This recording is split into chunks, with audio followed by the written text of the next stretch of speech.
27 দিনে 56 জন বিজেপি কর্মী খুন হয়। আমাদের কয়েকশো মহিলা কর্মী গণধর্ষিতা হন। সাঁড়াশি দিয়ে তার মুখ কেটে দেওয়া হয়েছিল, দুটো হাত ভেঙে দেওয়া হয়েছিল শুধুমাত্র বিজেপির বুথে বসার অপরাধে। সে কে খুন হয়ে গেছেন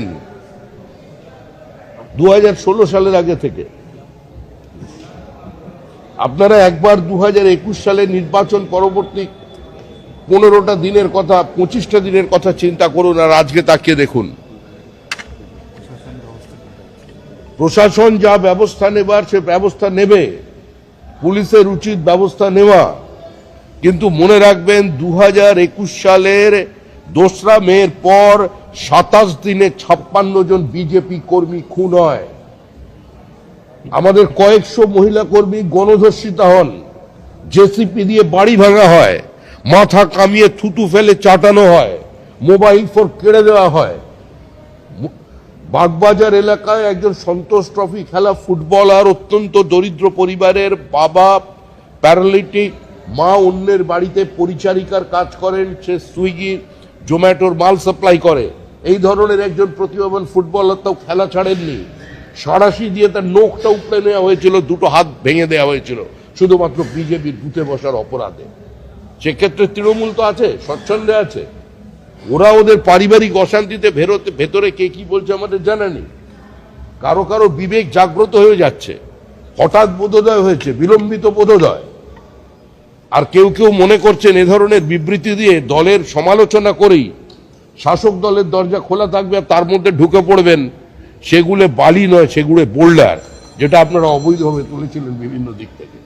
এসব চলবে না। এখানে পশ্চিমবঙ্গ সরকার আছে, সরকার সরকারের মতো চলবে। সেখানে যদি আমাদেরও কোনো কর্মীর বিচ্যুতি হয়ে থাকে, পুলিশ তার বিরুদ্ধেও ব্যবস্থা নেবে।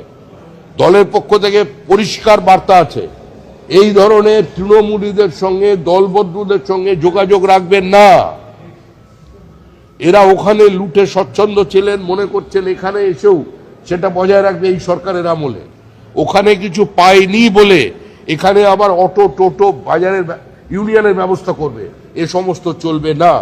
শুভেন্দু অধিকারী অত্যন্ত দক্ষ প্রশাসক, তিনি এর মধ্যেই দৃষ্টান্তমূলক বেশ কিছু সিদ্ধান্ত নিয়েছেন এবং সেই সিদ্ধান্তকে আমরা দল হিসেবে আমরা শুধু স্বাগত জানাইনি, সমাজের সর্বস্তরের মানুষ স্বাগত জানাচ্ছেন।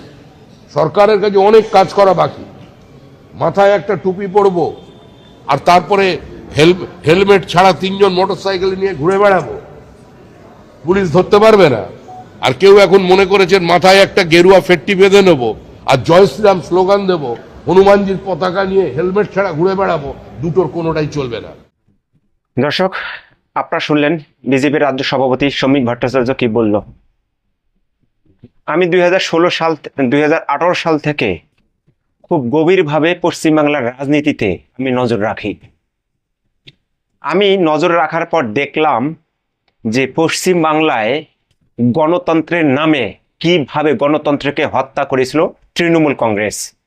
শ্রমিক ভট্টাচার্য শুধু একটি সংখ্যার কথা বলল। আমি আপনাকে খুব সংক্ষেপে বিজেপি কর্মীদের উপর কিভাবে নির্যাতন নেমে এসেছিল আমি আপনাদেরকে একটু বলছি, শুনুন। 2রা মে 2021 পশ্চিমবঙ্গ বিধানসভা নির্বাচনের ফল প্রকাশিত হলো। ফল ঘোষণার কয়েক ঘন্টার মধ্যে রাজ্যের বিভিন্ন প্রান্ত থেকে রাজনৈতিক সংঘর্ষ, হামলা, অগ্নিসংযোগ ও প্রাণহানির খবর আসতে শুরু করে। দেখেন, কয়েক ঘন্টার মধ্যে বিভিন্ন জায়গায় হামলা, লুটপাট, ধর্ষণ, খুনের ঘটনা ঘটতে শুরু করলো। মাত্র কয়েক ঘন্টার মধ্যে দেখেন, ফল ঘোষণার প্রথম 24 ঘন্টার মধ্যে বিজেপির 6 জন কর্মী নিহত হওয়ার, মাত্র 24 ঘন্টার মধ্যে 6 জন বিজেপি কর্মী নিহত হয়েছে। এরপরে আসুন,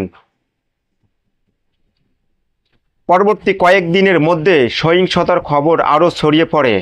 5 মে অর্থাৎ ফল ঘোষণার প্রায় 3 দিন পর বিজেপি সভাপতি জেপি নাড্ডা দাবি করেন যে নিহত বিজেপি কর্মীর সংখ্যা বেড়ে 14 জন দাঁড়িয়েছে। অর্থাৎ 3 দিনের মাথায় 14 জন বিজেপি কর্মীর নিহতর খবর তাদের কাছে এসেছে। আচ্ছা, এখানে শেষ নয়, আরও আছে। প্রায় এক সপ্তাহ পরে 14 মে পশ্চিমবঙ্গ বিজেপি সভাপতি দিলীপ ঘোষ দাবি করেন যে নিহত বিজেপি কর্মীর সংখ্যা 21 জনে পৌঁছেছে। 21 জন বিজেপি কর্মী খুন হয়েছে মাত্র কয়েকদিনে। এই তৃণমূল কংগ্রেস 2021 সালে যখন ভোটে জয়লাভ করে তখনই। আপনারা তো 2026 রেজাল্টের কথাও বলতে পারেন, এবং রেজাল্টের পরবর্তী সময়ে বিজেপি নিজেকে কিভাবে দাঁতে দাঁত কামড়ে নিজের কর্মীদেরকে আটক করে রেখেছিল, যাতে তৃণমূল কংগ্রেস যে হিংসা করেছে সেই হিংসা যেন বিজেপি কর্মীরা না করে, তার জন্য বারবার তাদের কাছে আহ্বান জানানো হয়েছিল। অভিষেক ব্যানার্জিকে প্রশ্ন করতে চাই, আপনার দলের কারণে যে সমস্ত বিজেপি কর্মীরা নিহত হয়েছে, আহত হয়েছে, ঘর ছাড়া হয়েছে, অনেক নারী ধর্ষিত হয়েছে, তাদেরকে আপনি মানুষ বলে মনে করেন না, তাই না? তাদের বাড়িতে আপনি একবারও যাননি, তাদের তো একবারও খোঁজ নেননি, তাদের তো বিচার আপনারা দিতে পারেননি। আর গতকালকে আপনি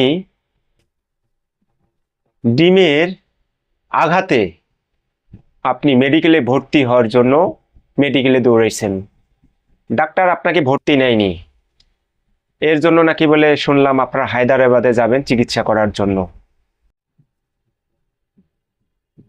আজ খুব লেগেছে, তাই না?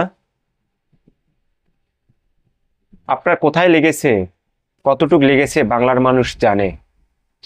কিন্তু 2021 সালে যে পাপগুলো করেছেন, এই পাপের নিস্তার এত সহজে পার